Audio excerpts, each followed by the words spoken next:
સ્વાગત છે આપ સૌનું મારી ચેનલ પર। તો મિત્રો આ વિડીયોમાં આપણે જોઈશું ધોરણ 12 બરાબર ને, ધોરણ 12 બોર્ડ એક્ઝામ પેપરનું સોલ્યુશન। ઓકે મિત્રો, આ જ વિડીયોની લિંક આપણું વોટ્સઅપ ગ્રુપ પર પણ મૂકવામાં આવેલી છે। તો તમે જો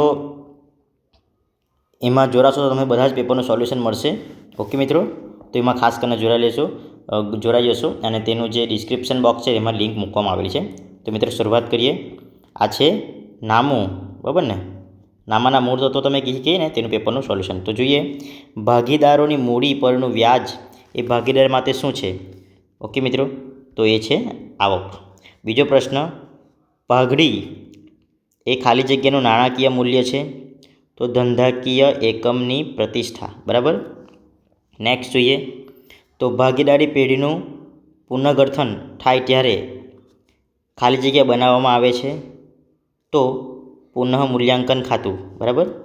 નેક્સ્ટ પ્રશ્ન નંબર 4, નિવૃત્ત થતા ભાગીદારને ચૂકવવાની બાકી રકમ પર ભાગીદારી કરારમાં કોઈ ઉલ્લેખ ન હોય તો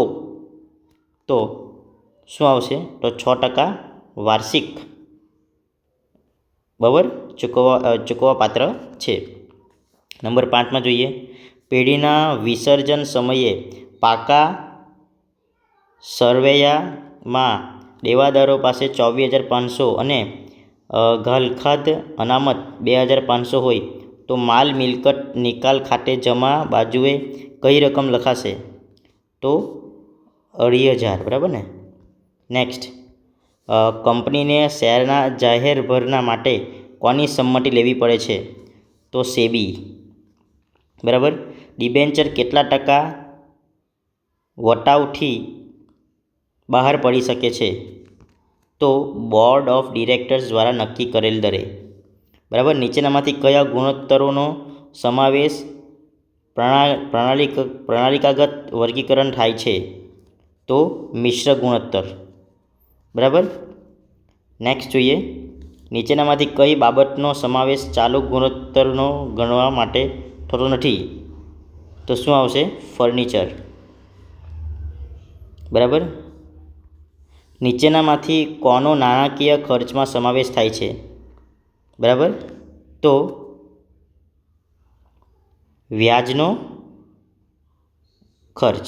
નેક્સ્ટ વિભાગ ડી જોઈએ, આપણે એમાં જોઈએ, સવાલ હું તમને કહીશ, અધિક નફો એટલે શું?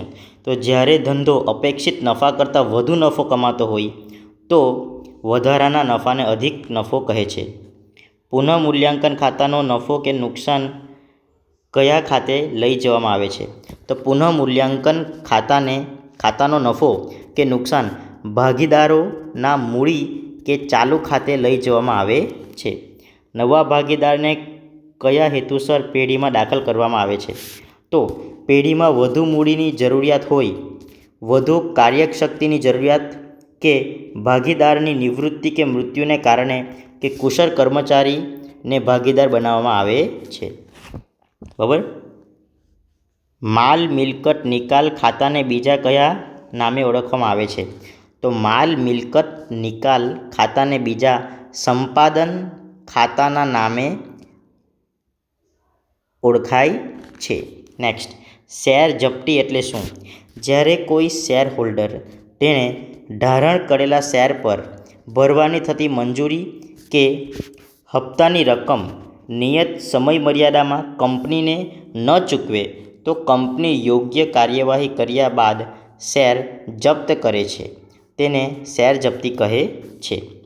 કંપની ધારા 2013 મુજબ કંપની કેટલા વર્ષની મુદતના ડિબેન્ચર બહાર પાડી શકે છે? બરાબર, તો જવાબ છે 10 વર્ષથી વધુ મુદતના ડિબેન્ચર બહાર પાડી શકશે નહીં। ઇન્ફ્રાસ્ટ્રક્ચર પ્રોજેક્ટ કંપની વધુમાં વધુ 30 વર્ષ બહાર પાડી શકે। ઓકે, નેક્સ્ટ જોઈએ, અહીંયા આપેલું છે કે નાણાકીય વિશ્લેષણ એટલે શું? તો નાણાકીય પત્રકોમાં આપેલ માહિતીનું એક પરિણામનું અર્થઘટન કરવામાં આવે છે, તેને નાણાકીય વિશ્લેષણ કહે છે। આડું વિશ્લેષણ એટલે શું? તો જુદા જુદા વર્ષના નાણાકીય પત્રકોની તુલના કરવામાં આવે તેને આડું વિશ્લેષણ કહે છે. ગુણોત્તર ક્યારે ઉપયોગી બને? તો જ્યારે ગુણોત્તરોની કોઈ ધોરણ સાથે સરખામણી કરવામાં આવે ત્યારે જ તે ઉપયોગી બને. બરાબર. ઓકે. તરલતા એટલે શું? ધંધાકીય એકમની ટૂંકા ગાળાની સદ્ધરતાને તરલતા કહે છે. સામાન્ય અનામતનો વધારો ક્યાં નોંધાય છે? તો કામગીરીના પત્રકોમાં જોગવાઈ હેઠળ નફામાં ઉમેરાશે. ઓકે. નેક્સ્ટ વિભાગ સી જોઈએ આપણે. ઓકે મિત્રો, તો આ જે સવાલ આપેલો છે તો એમાં તમારે જોવાનું છે. આ 3 માર્ક્સનો એક છે, દાખલા ગણવાનો છે, બરાબર ને? ભૂલ સુધારાની નોંધ બીના મૂડી ખાતે ઉઘરાણી ₹160, સીના મૂડી ખાતે 240. તે પ્રમાણે તમે જોશો તો એ મૂડી ખાતે ₹400 આવશે. બરાબર ને?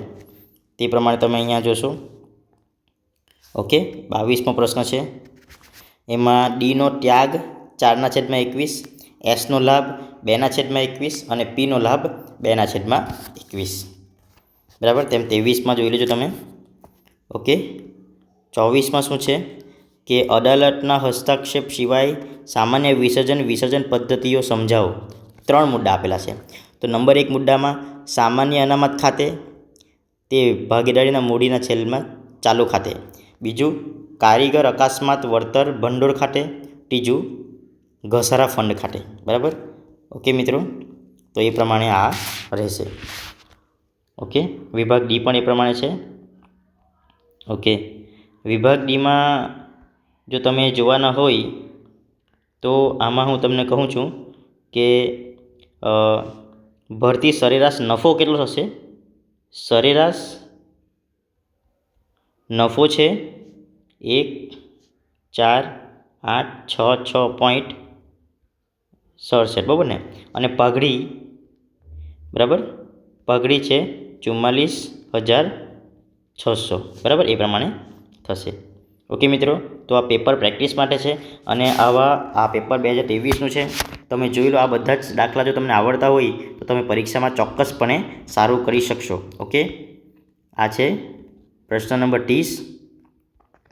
ઓકે મિત્રો, જો તમને આ વિડીયો ગમ્યો હોય તો લાઈક કરો, શેર કરો અને ઘણા બધા વિડીયો હું મારી ચેનલ પર અપલોડ કરતો રહીશ. અને તમારો પણ સપોર્ટ મળશે તો હું બધા જ તમારા માટે ઘણા પેપર લાવીશ. અને વોટ્સઅપ ચેનલ પર તમે જોડાઈ શકો છો. બરાબર. આ વિભાગ 31નો પ્રશ્ન, આ 8 ગુણનો પ્રશ્ન રહેશે. બરાબર. તે પ્રમાણે આ 32. બરાબર. ઓકે મિત્રો, તો thank you for watching the video અને તમારા મિત્રોને પણ શેર કરજો. આ એફમાં 34મો સવાલ રહેશે અને 35મો સવાલ રહેશે. બરાબર. ઓકે મિત્રો, થેન્ક યુ ફ્રેન્ડ્સ. મળીશું આપણે નેક્સ્ટ વિડીયોમાં.